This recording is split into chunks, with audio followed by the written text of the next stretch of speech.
Alright, hello again, my friends, and maybe some strangers. I'm Larry, that's Brick of Brick and Larry, the channel that you're watching. Thank you, by the way, for that. Cheers to that. Cheers. It's not alcohol, it's coffee, but that's the lifeblood of America, so... So today we're gonna talk about what we meant to actually talk about Last week. podcast. Yeah.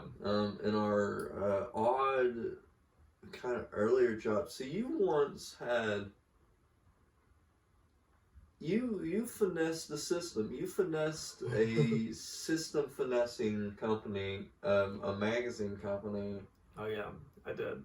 And I did. You worked for this company that literally had made its money through advertising. I think It seems that's like the only way they would have not noticed what I was doing. I think. yeah.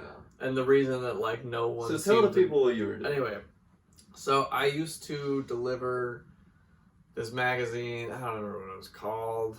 It's like that magazine that's in every local doctor's office or whatever that's got a doctor's office or a hospital, a pharmacy or any place a gyms. I deliver to so many strange dentists, you know those crappy magazines that are just have a bunch of fluff pieces about local stuff that's going on and some ads for local restaurants and stuff like that.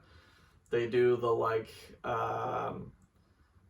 best in, where they people vote or whatever on their favorite sushi restaurant or whatever. Anyway, so I was paid to deliver these magazines.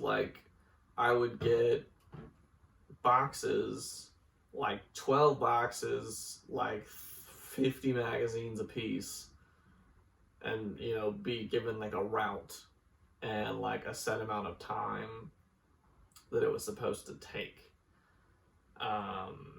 That's where they messed up. That's where, for the first while I genuinely tried, and I would be gone. I would at least, even if I didn't finish the route, I would still it was, because I was learning the route. It was taking a long time, and I had to do several different routes on different days. So it was taking a while to learn them. So I would not finish entirely in the time span. Mm. And I had school and stuff, so I had to get back. And so I would come back and just the undelivered magazines, I would let them know where it didn't go and stuff like that, and then they would put it on another route or something. And I don't really remember. I think the first I was really busy. It was when I was in college, so I was really busy with school. But I had to have money, and so I don't remember what prompted it the first time I did it, but I just So say what you did. I just dumped a bunch of magazines in the trash somewhere. Boxes and boxes of them. And then went about my personal business, and then when the time came that I was supposed to be back, I just went back and I had beforehand counted out the number of magazines that they had given me versus how many were supposed to be on the route, and made the calculation to know how many magazines I should be bringing back based on that, plus the fact that I regularly didn't always finish, so I should probably just toss some more in there just to be absolute about it. Yeah. Because it was a time-based thing, not necessarily a finish-based thing. Yeah. I got paid by the hour, which was that was dumb. I don't know why they did that. Well, if they paid you based on how many boxes you were able to move, you would have been just... Well, no, based on completion of route, and they would have to have something in check to make sure that you Well, actual yeah, but it delivered seems stuff. like the way their business was But set yeah, up. so basically, so then that was like, I mean, I worked for them for probably like 2 years off and on. Mm-hmm. Wow. A long time. Yeah, I mean, it was really convenient, Yeah. you know. And I made like pretty decent money. And it was like, you know, I mean, I never like just went and picked up all the magazines, went and dumped them all, and then like went home. I never did that. I would work for like several hours, like until I just was like tired, or like I had class, or like I needed to like go to my studio to like work on something, and then yeah. That's great. I love it. Yeah. Because I guess explain the company more. So the it's like very much like, so I mean, just magazines in general, but especially this kind of magazine, like definitely makes its money on ads. Because like half the magazine is ads. These places you're delivering to weren't like subscribed. They weren't paying for so these several magazines. several of these places I would show up at, like a new dentist's office that just opened up, or like a new eye doctor place, and they would be very confused as to like where these like they didn't order these magazines. Yeah. So they just didn't like the magazine place, like the whatever it was called, the company must have just been like alerted whenever there was a new one of like their set, you know, places to deliver to, and then they would just send out a thing. They would just send out like a seven, you know, however many magazines based on like location, I assume. It's brilliant, honestly. Yeah. And then some places would just like, some places would like be like, oh yeah, we don't actually want those anymore. Also, here are like all the ones that we have. Can you take them? And like, technically speaking, I think there was a point when they were like, oh, by the way, we now have this like recycling program where people want to like get rid of them, and you can just, but I was like, no, I can't take them, like, sorry. Because I would be the only person that would go that route, so it's not like they could, like, another person would come and they'd be like, can you take them? And they'd be like, oh yeah, sure, we have a recycling program. And they'd be like, oh, the other guy was bullshit. I was the only guy. So, like, yeah, it was a whole thing. It was a whole racket. It is. And yeah, so it was just, it had to be, I mean, half the magazine was advertising. It was called, it's like Cityscope. That's what it's called. The Cityscope magazine. I don't know if that's what it's called everywhere, but that's what it was called here. That's crazy. Yeah. So, yeah, that's one of my greatest. I don't know what you'd call that.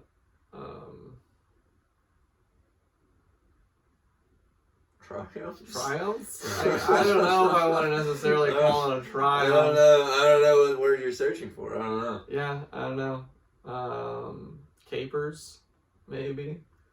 Capers. It's not really like a crime exactly, but it's, you know, I definitely like, you know, wasn't supposed to do that. No, not at all. Yeah, hopefully they never see this video. Anyway, so we touched on it for a moment last time before we derailed. But you were a warehouse manager at 19 years old. That's not usual. No, I had people under me. Yeah, I was in charge of you were people. in charge of like grown men. Mm-hmm. I assume. A couple of them. There weren't many. There's only two. Only two of them were directly under me. Well, how did you get that job? Like, just like how'd that come about? So I had auditioned for this show and I didn't get it. So I was like, well, shoot, I need work. I need money. Yeah. Like if I'm not acting, right. I need to devote my time somewhere else. And found this ad, and originally I was going. It's the company that puts on Riverbend, this big music festival every year at Chattanooga, down by the river. And it used to be like a 2-week long thing. They've shortened it. Like the gig? Or Riverbend? No, Riverbend itself. Oh, the really? actual, like the gig itself was about 3 months long. Yeah. I figured it would have to be longer than that. Yeah.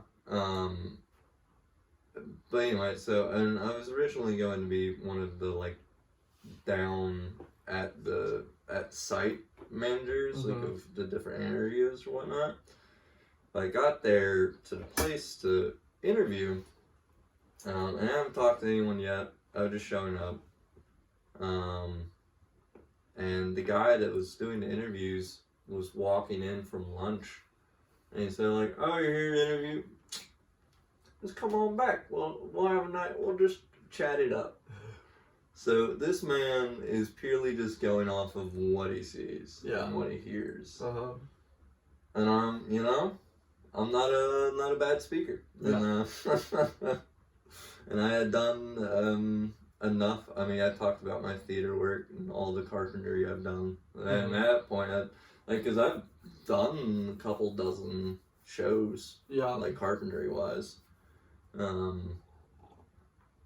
And I was like at my time at Chat, like I was a foreman, whatnot, like help organize the work. So he's just like, well, shoot, I'm looking for a warehouse manager. You think you can kick it? Yes, sir. Yes, sir. How old are you? 19. He'd already offered me the job. That would be age-based discrimination. Yeah, buddy. So I got that job. I got a like a brand spanking new Toyota Tundra that I drove. Yeah, I took it home. Like I drove it for the 3 months. For 3 months.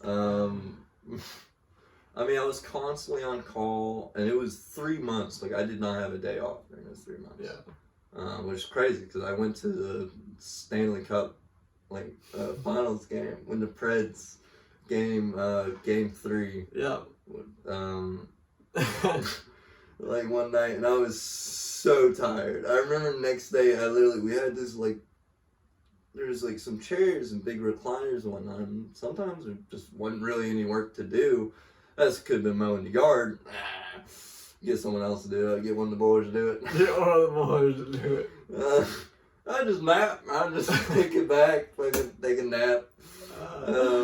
Classic warehouse manager. Oh, classic stuff. I mean, the warehouse was a mess when I got there. Whoever did it the year before just left the whole bench I just spent the first week organizing the warehouse, and even then they just had so much stuff. Yeah. It was kind of impossible. I drove a forklift. They had me using a forklift. I'm not certified. Not slash. I figured it out. After a couple weeks, I figured it out. After a couple weeks, I figured it out. I figured it out. That was a cool job. I tried to get it again the next year, but the guy who had hired me, I don't know if he got fired or if he just moved on. He might have gotten fired. Hopefully, he didn't get fired. Might have gotten fired. I mean, I did a good job. I did good enough. I mean, there's definitely some. They're like, "Oh, you're a carpenter guy." I'm like, "Ah, it's theater carpentry." Theater carpentry is not the same as structural carpentry. To an extent, yeah. Well, it just doesn't it's not finished. Yeah. We throw wallpaper on that shit, and it's that thin. Theater. Theater. So, yeah, so I did a couple. They tried to get me to do a couple carpentry jobs. I didn't do that great on. Whatever. That was a fun job. Oh yeah. Hate I didn't get it the next year. Paid well too. I'm sure. Yeah. You're a warehouse manager. I was warehouse manager, by God. My God, you deserved it. I had a credit card. I had a company credit card. At 19. At 19. Yeah. Wild. That was wild. I think the only other real like weird job, I think, or like strange experience. I worked at Old Navy for a while. Yeah, you touched on that. Like at least one of your coworkers. Yeah, well, there was the second half of my time there, and this is like why I ended up quitting. Mm-hmm. They had me work in like the fitting room every day, mm-hmm. and this is the Old Navy in Mississippi, mind you, not Memphis. Which seems like it shouldn't make a difference, but it like definitely does make a difference. Memphis, or not Memphis, Mississippi does have the highest obesity rate. That they do. So like, the thing that really like put it over the edge for me was like the people just like go into the fitting room and you see them go in and you like are like, you know, man, woman, child, whatever, just you know. And then they go in and they just leave a bunch of clothes in there. And you gotta go, like, get that shit. And it's like warm still. From them wearing it? And it's just but you gotta, like, get it out of there because there's more people trying to get in the fitting room. And it's just like. Who is leaving their worn clothes in the changing room? Dude, people stole shit from Old Navy all the time. Oh, I am sure they did. Yeah. Oh, they're like, so they're leaving their old clothes. Both. Okay. I mean, people would try on clothes, decide not to get them, and just leave them there for me to clean up because they're not getting them. Yeah. And then people would also come in some like raggedy ass bullshit, and then change into some stuff, and then walk out into the new stuff. Yeah. Because we, like, at the time at least, I don't know if things have changed, there was a, like, no follow or no chase policy. Yeah. We could, like, insinuate that we knew they were stealing to sort of, like, guilt trip them, I guess. I can guilt trip you. But, like if you can withstand the guilt trip of a 16-year-old boy, then, like, you're good. Like, I know you're stealing. I saw it. You couldn't even say it. You could just be like looking at them and like hold, like, for instance, in this situation, I could have been like holding their fucking clothes and looking at them and being like, like, you know, but I couldn't say anything about it. Like, I couldn't like physically. That's weird. Yeah, it was a very strange policy. But I mean, like, you know, only stuff's definitely being made in a sweatshop somewhere, so it's like not like they're like losing money. But it's still the whole. Like, companies follow through on that. They will fire you if you go against that. Like, yeah. Joe, this Walgreens, like, right down the street, buddy, roommate Joe works there, and this assistant manager used to work there. You remember this story? Where a guy, like, takes a buggy, fills it up with as much beer as he can, just walks out. And then so the assistant store manager runs out there and was like, like grabs a couple of them or whatever, before they speed off. And then like a month or two later, some suit shows up and fires her. Wow. Yeah, like straight up, crazy. It's not your stuff, though. Yeah, it's not yours. It's not worth it. Yeah, it's not, but it's such a twisted system of. It still would have gone, looked negative on her having that stuff stolen because that's loss and like that just goes into the number. They don't necessarily. Yeah. So if she tries to move up the rank or something, they'll go like, well, why are these numbers bad? It's like, well, someone stole. Like, well. Shouldn't have let them do that. It's like, but I can't not let them do that. No. Yeah. Yeah, it's you know, it's a system not designed for acceleration from within. You know, it's not what it's about. It's messed up, and I feel like some companies at least are different now about that. Mm-hmm.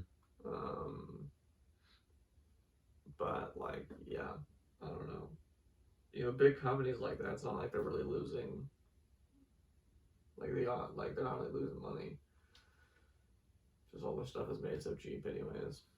No, I mean everything's marked up so much. Yeah.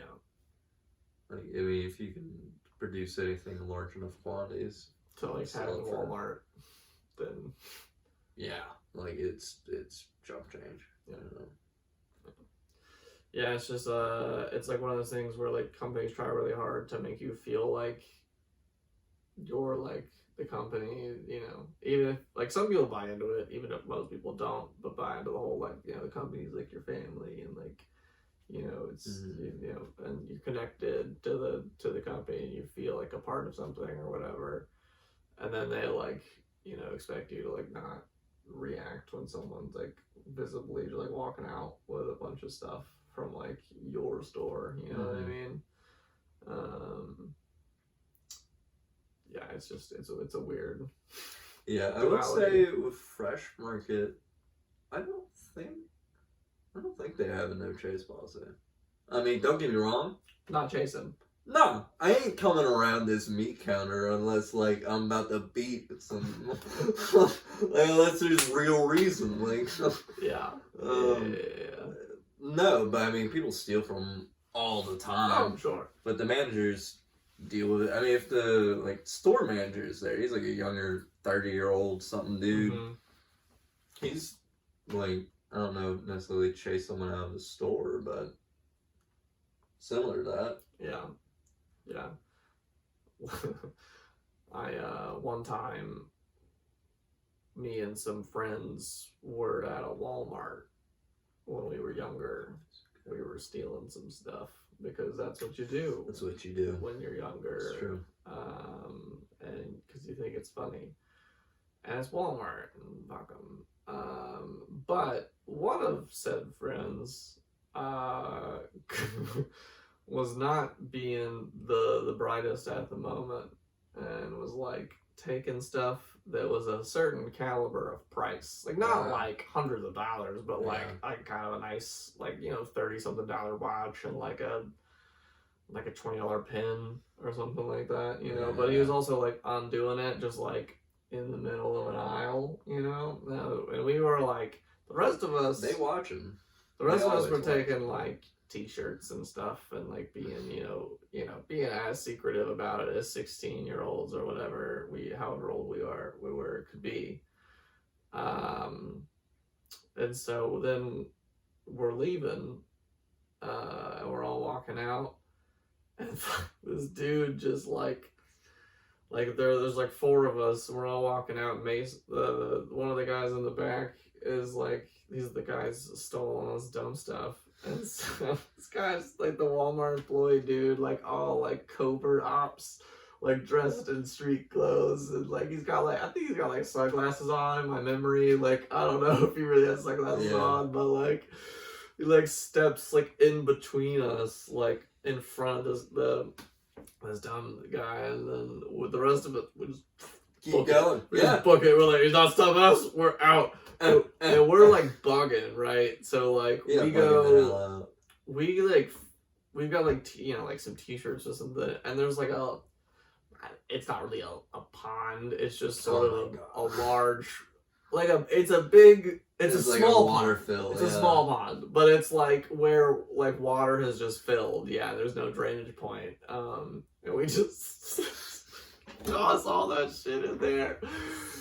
Oh my god. And they like go home, like we like circle back up to the front, and he's like not out, like he's not out there, and he like calls us, and he's like, yeah, they made me call mom and dad to come get me. You guys can go home. And so we don't go home immediately. I don't know, we go like maybe get some food and then we go back, and like his brother is with us, his older brother is with me. And he goes in first to see if it's like, feel out the temperature. Yeah. You know, if it's cool. Whether or not you need to go home. Yeah. Yeah, you guys should just. And he comes back out and he was like, yeah, no, you should go. We were like, yeah, cool. And so we just sure. Both of you getting whooped. It was pretty. Well, I don't think his brother got in trouble. I think just he did. Because he's the one that got caught. I don't I don't know if he snitched or not, but like they didn't at least get the rest of us. It's. I think they were so focused on If him. I knew the older brother was there with the younger one, I'd whoop him. Assume. Yeah, it's the one situation of I know you didn't get caught, so I'm not that mad at you. But you let him get caught. You let him get caught. And that's blood. What man. There's nothing we can do about it. Don't be dumb. Don't be dumb. Whoop his ass. We stole Beat so him up much in the stuff. middle of a Walmart. One of them like strapped like a 40-pound weight vest on and like walked it out like under their shit. Yeah. I think they still have it. We did some dumb stuff, man. All the way growing up. I mean, like, you know, starting from like skateboard tricks and like jumping shit and throwing stuff at each other and pretending we were on Jackass to like stealing stuff and driving dumb. We did so much dumb shit. Oh, the classic. I used to have this friend. It's actually the friend that is in the army in Germany. Oh, yeah. I used to, whenever we'd be driving and we'd see each other, we'd play chicken. Yeah, you totally on this before. Like, yeah, I mean, we lived like a small town just outside Signal, or just outside of Chattanooga, up on Signal. So we'd see each other. And, fairly enough. You know, if we were the only ones, we'd play chicken. You know, it was all fun. We weren't gonna, you know. On the way out, oh, dude, driving when I had that Neon in high school. Yeah. It was like, I mean, first of all, it's like made out of like tin foil, so it's light as air. Oh yeah. And it's got like, you know, not like a great engine but or it's so anything, light. but it's so light that it moves Yeah. fast. And like going out to my like aunt's house is like out in the middle of the country, and there's several like long like drop in and then come out straightaways that like I would be going like 120. Like me and my cousin Daniel would be like racing. Like we would come, like one of us would come out onto the other fucking side of the lane and just we would do. I like Batman some people.